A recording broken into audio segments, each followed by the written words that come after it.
Hi, I'm Paul. Hello and welcome to another episode of the People's Podcast. I am your host, Paul Vibes, local motivational speaker. Our show is all about spirituality, self-development, connection, wellness. Please be sure to subscribe and follow us on a variety of different social media pages. If you know somebody that would be a great guest to our show or sponsor, please reach out. I hope you enjoy the episode. Hello, everybody. Paul Vibes here. Welcome to another Zoom podcast. Welcome to the People's Podcast. We have a returning guest here. We got Ken Corbin. Welcome to the show.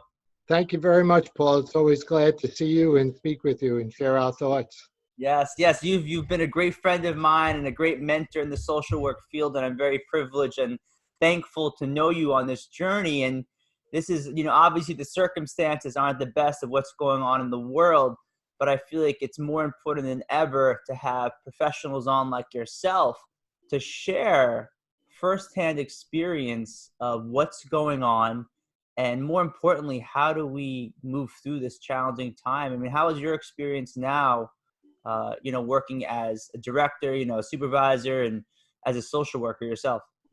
Well, it's a time that's very confusing, and it often brings up anxiety and fears in people's lives. And being a human being myself and trying to deal with the unknown, one doesn't know from day to day what's going to happen. As a director of social work, I'm there to help people kind of work through their own feelings and yet maintain contact with patients. I work in a local psychiatric hospital. So our patients are fearful, their families are fearful, the workers are fearful.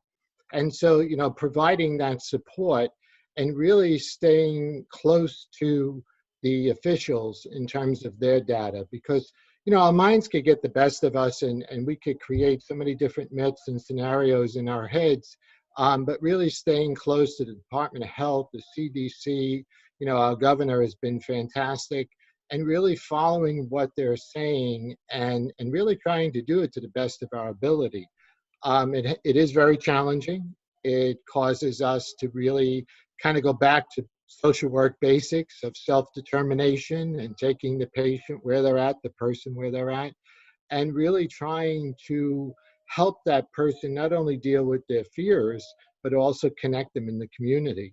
One of the most challenging things for us has been trying to find resources in the community. A lot of inpatient units and rehabs and so on and so forth have closed their doors, and understandably so. But those patients that we have that are ready to go back into the community still need placement. They still need that contact in the outpatient programs, in the partial programs. So it's been a challenge, but I have to say I work with a very exceptional group of young people who really are dedicated to their work.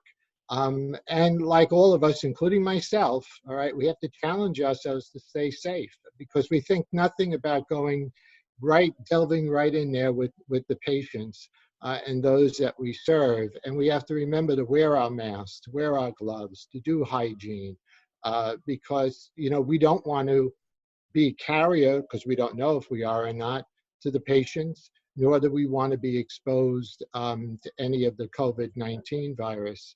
So we want to be able to stay safe ourselves, use protective gear when we're working with our patients and when we're in the hallways and so on and so forth.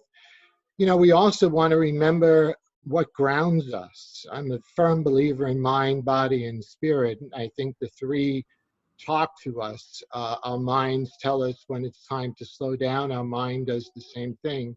And usually it's when we lose connection with that spiritual component of our lives, however we define it.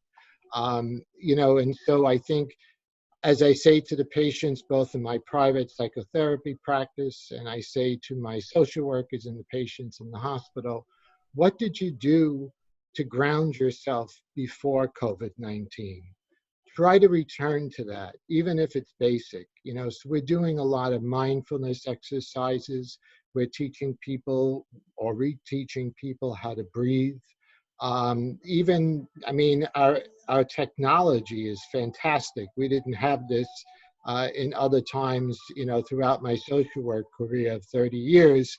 So the technology today, you could go on a virtual 12-step meeting, if that's your thing, or you could go to you could go to a virtual yoga class, all things that will help us. There's an app for breathing and mindfulness. As you know, I'm a pastor of a local community, St. Francis Community of Faith for All People, and we have on Sunday evening and Wednesday evening about a half hour of gathering to pray and to share together. Nothing non-denominational, but we do mindfulness things. We talk to one another, we support one another.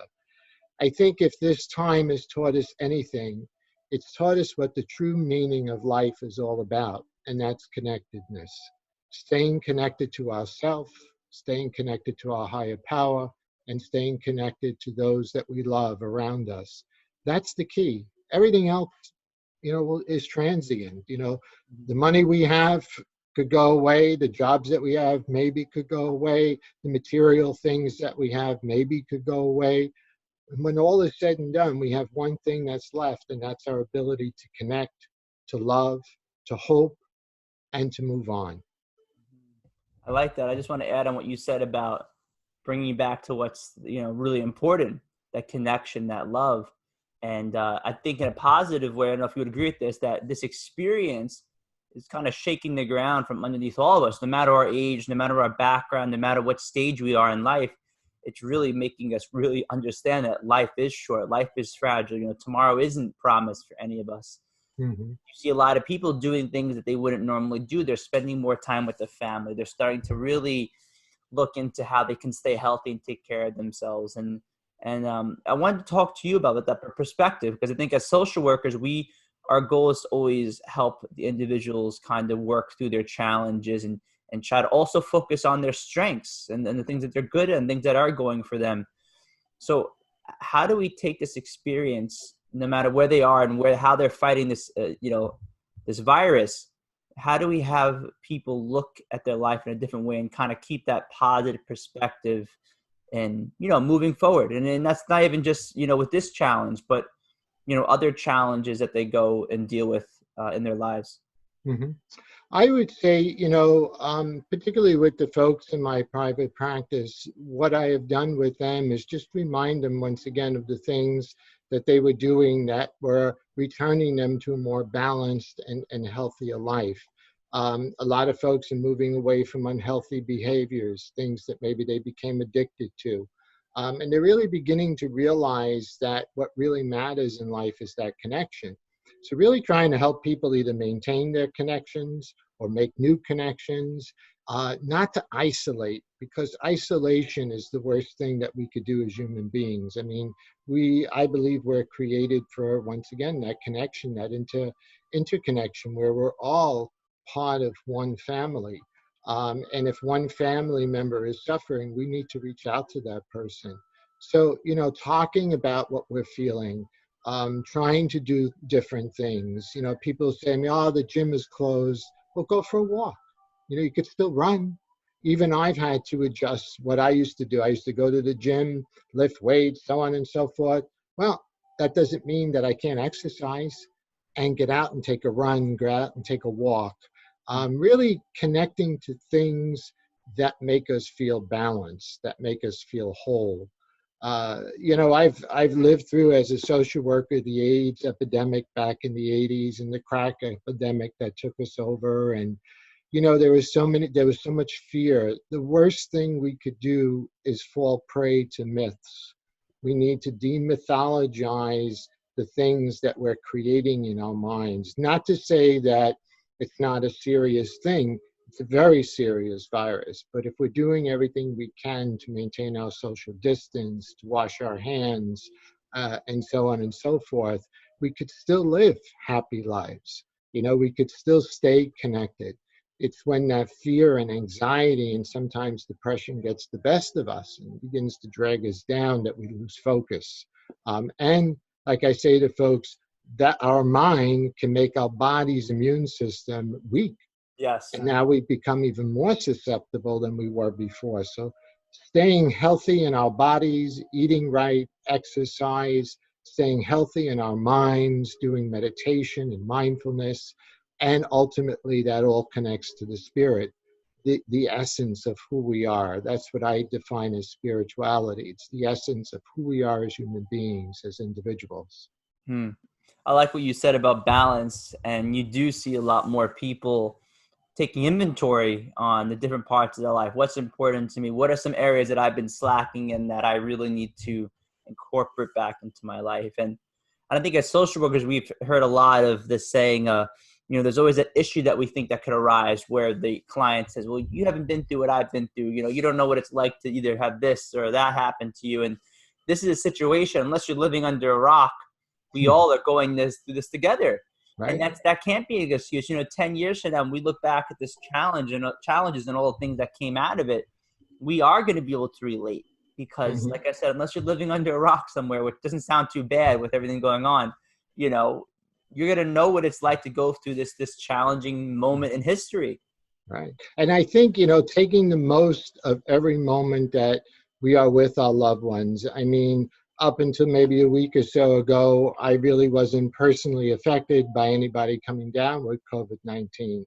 Now I have family members, members of the parish were diagnosed and now are getting better. So little by little, as the week and time goes on, and that's what they have been saying, which is why we have the social distance and everything else, eventually we'll all be touched, either personally ourselves or by somebody that we love or know, with this virus. So to take each day as a gift. I always say, there's something very sacred about the present moment.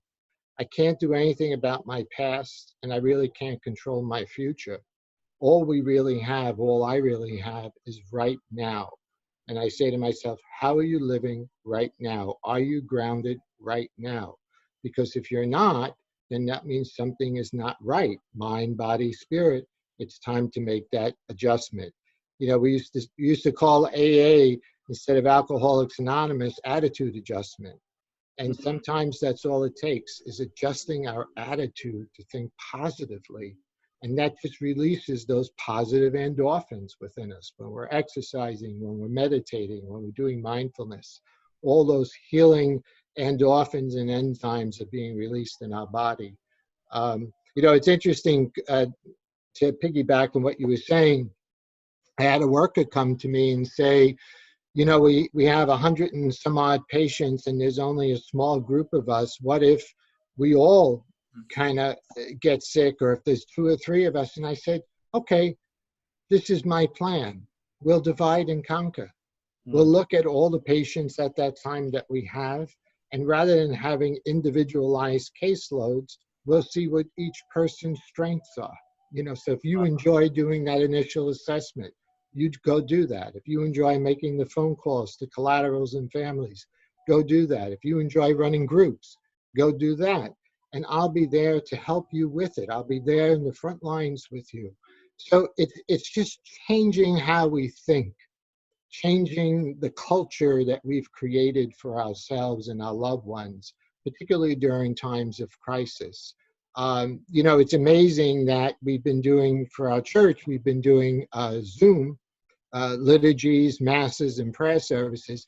And we've had people join us from Germany, from California, people that are saying to us, we need this. We need what you're saying. We need to belong to something greater than ourselves.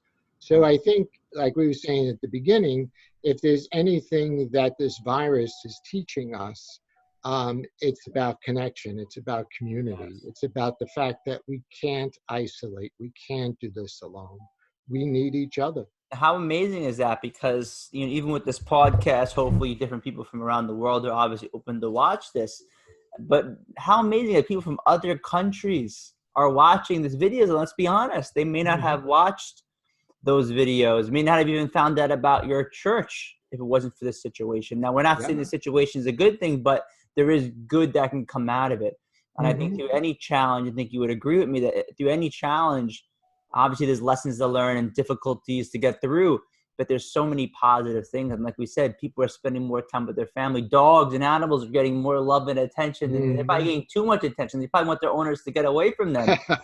You see, you see so many people walking their dogs, and I think even, I think I told you, I've been doing more podcasts, more Zoom calls than ever. I know you're busy. I know you actually got another Zoom call, and we're not going to end this soon, but this is something that we could do more often. I'd love to have you on, Ken. I think that you offer a lot of value to the community. But in closing, like I said, we're going to have you on again soon. But is there anything you want to leave the viewers with? And then also, where can people find you on social media? Well, what I'd like to leave everybody with is a big, big thank you to Paul and these podcasts and Paul's Vibes.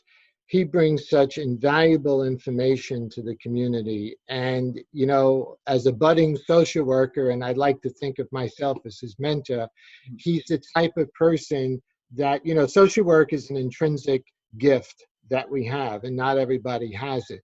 And once you see that you have that intrinsic gift of wanting to help people, you do it in whatever way that's possible. Social work school gives us a language for our experience, but that gift has to be inside. And Paul has that gift, and he's taken that gift to the airwaves. He invites people of different backgrounds, of different understandings to really teach us and share with us, hopefully like I'm doing today, different things that we could do to stay healthy, whether we're in the midst of a virus or a crisis or whenever this blows over. People will be on this show, as I have been in the past, saying, here's some things that we could ponder.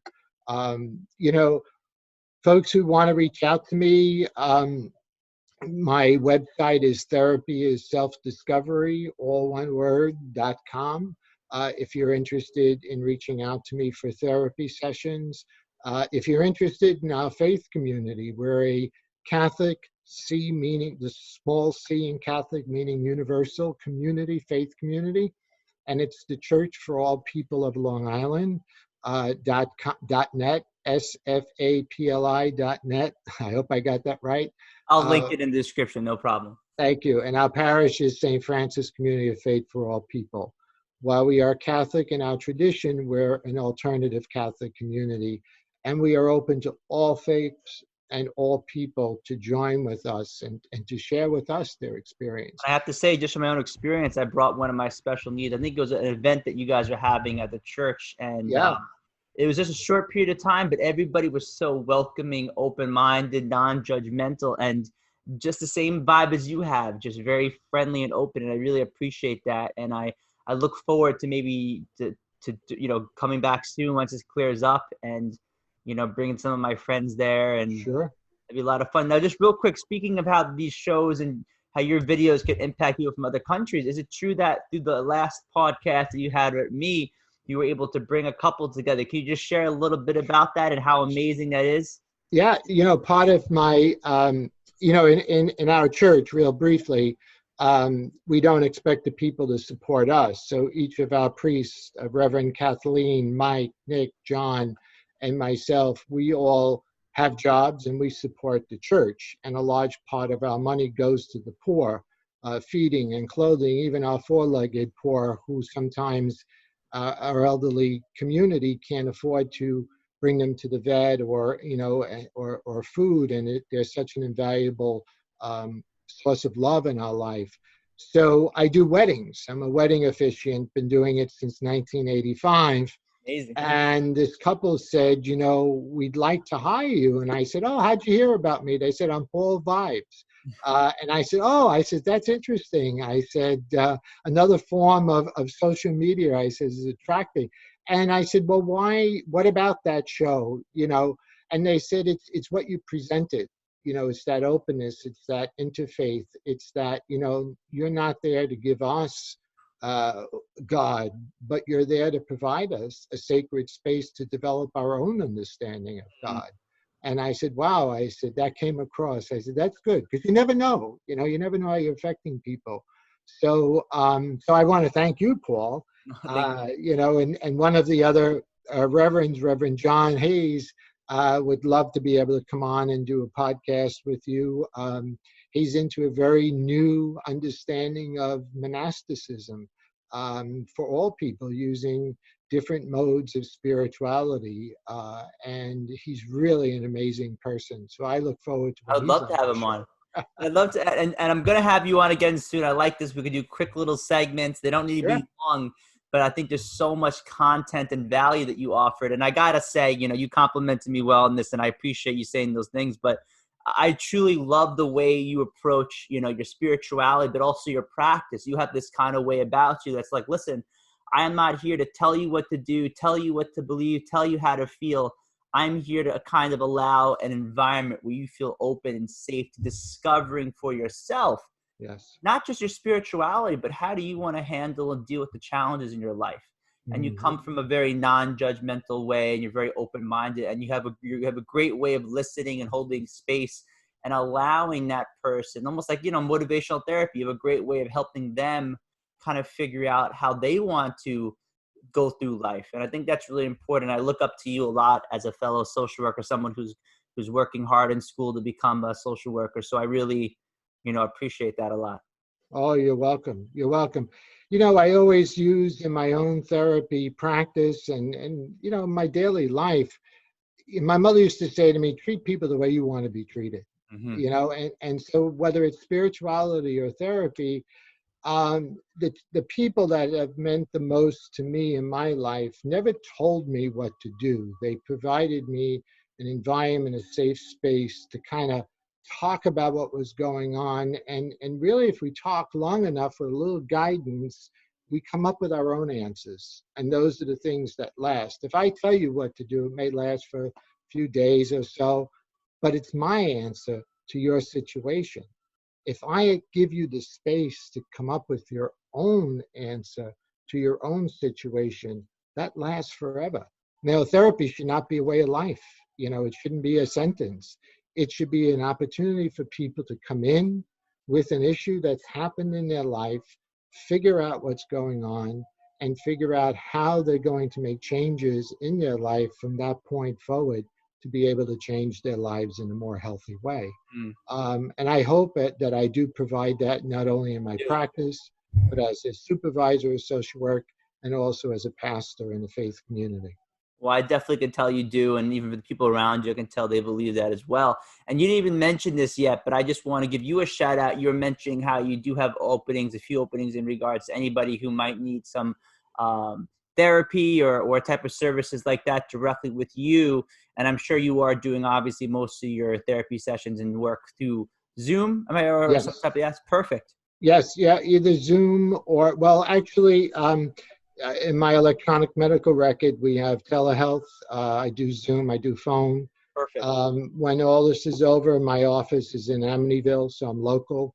And once again, folks who are interested in couples counseling, individual counseling, spiritual direction, you can find all of those services on my psychotherapy website. Therapy is selfdiscovery.com. Over 30 years of working with mental health, spirituality, and addictions. So I'm a pretty good fellow journeyer. I don't push, I We're on don't the pull. journey. Yeah, I walk right next to you. Yes, we're all on the journey together, and I really appreciate it. I really look at you as a mentor. And listen, I know you got a lot going on today, but I look forward to having you again on the podcast soon. I mean, it's convenient now through Zoom, and we should definitely get some people on from your church on and do that. I think that'd be a great idea. Oh, great. Thank you very much, Paul. And definitely let's stay in touch. Be safe. And we'll see each other soon. Yeah, sending you and my viewers good vibes. We'll connect soon. Thank you again. Thank you.